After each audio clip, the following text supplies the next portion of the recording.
Alam nyo ba kung paano dumating yung utos ng pagsasala? Nung Allah subhanahu wa ta'ala, nung ginusto niya na iobligado sa mga kamusliman ang pagsasala, hindi niya binaba ang Anghel Jibril para iaabot kay Propeta Muhammad sallallahu alaihi wasallam. Ang ginawa niya, dinala niya ang Propeta Muhammad sallallahu alaihi wasallam sa langit. 7 palapag sa daanan ng Propeta Muhammad sallallahu alaihi wasallam na kinausap mismo na Allah subhanahu wa ta'ala ang Propeta Muhammad sallallahu alaihi wasallam na yun ang inutos niya sa kanya. Makita natin yung kahalagaan ng sala. Walang kaparehas sa mga ibang gawain, mga kabutihan kaysa sa pagsasala. Iba talaga ang pag-utos ng sala sa mga kamusliman. Ang sala yun ang boundary ng Islam. Sabi ng Propeta Muhammad sallallahu alaihi wasallam, sa pagitan ng isang tao at ng shirk, pagtatambad sa Allah, at ng kufur, pag-disbelief sa Allah subhanahu wa ta'ala, ay ang pag-iwan niya ng sala. Yan itong mga binabanggit natin para makita natin yung antas ng sala. Halimbawa, anong mga kasalanan? Pagnanakaw, paggawa ng zina, pagmumura, pagkain ng riba. Ito ay napakalaking mga kasalanan. Kapag hindi tayo pinatawad ng Allah,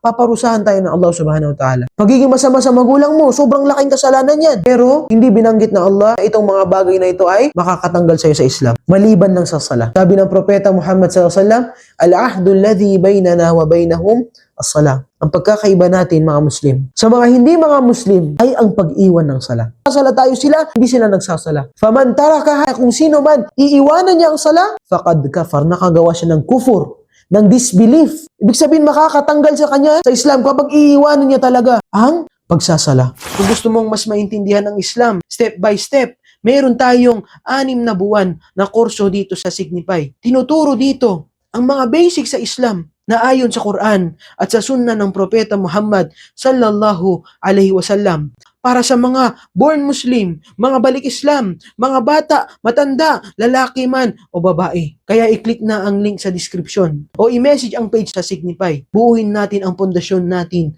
sa pananampalataya natin. Wassalamualaikum warahmatullahi wabarakatuh.